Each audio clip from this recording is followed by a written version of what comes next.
May isang kababayan tayo ditong nagbahagi ng kanyang karanasan dahil na-hold daw siya sa immigration sa Hong Kong Airport. Na-hold daw siya dahil nga sobrang pogi daw niya sa kanyang passport. Sa lahat po na makakapanood nito, sana po matulungan niyo ako. Nandito po ako sa may Hong Kong Airport.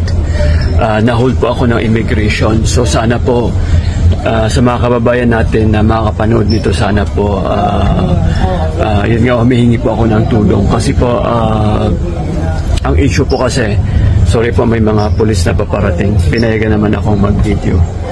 Nakakaba, nakaka-nervyos.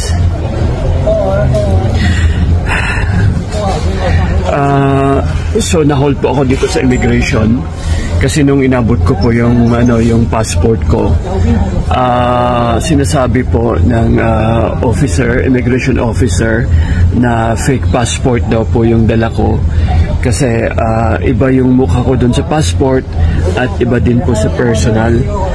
Sabi ko po na nakailang visit na ako dito sa Hong Kong using the same passport, pero ayaw po nilang maniwala talagang. At the same time kasi ni-nervous ako, baka doon ako na parang worried ako. Nandun po yung mga ipapunta na po yung mga police, ay mga security airport po ata yun, at may mga police dito nakatambay. Pinatawag po talaga, kaya talagang nervous po talaga ako. So sana po sa lahat na makapanood nito, sana po matulungan niyo ako. Binigay ko po yung passport, tapos po sabi na hindi daw ako yung nasa larawan. So sabi ko po, ako naman talaga nagmamakaawa na ako kasi nga wala akong kasama. Solo traveler po ako. Ang sinasabi nung kasi, iba daw yung mukha ko talaga dun sa passport. Bakit daw ang pogi sa passport, tapos dito sa personal daw hindi naman ako pogi daw. Medyo pangit daw ako sa personal. So mga kababayan, nagsisisi po ako. Na-edit ko po masyado yung picture ko dun sa passport. Pinagawa po ko talaga. Kaya dun po ako na hold kasi magkaiba nga daw, personal daw. Ang sagwa. Malaki daw mata ko. Tapos dun sa na-edit ko po sa passport, nawawala yung ilong ko dahil pinaputi ko masyado.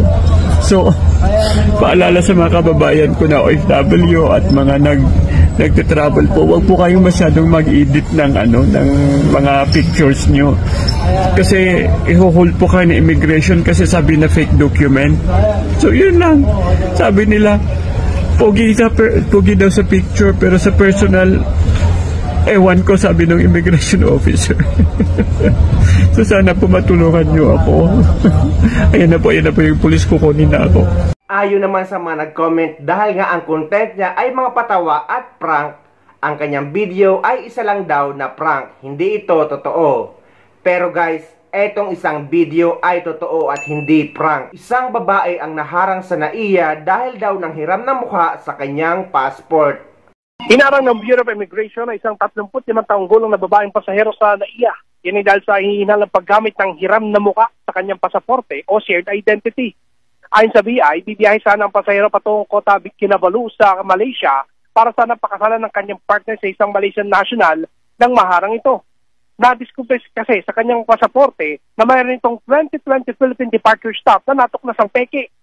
Sa isinagawang verification ay na-discover rin ng mga immigration officer na hindi tumutugma sa opisyal niya ng record yung umano'y travel history nito sa kanyang passport. Inamin naman ng pasahero na lumabas siya sa bansa noong 2019 sa pamagitan ng Illegal Migration Corridor o backdoor.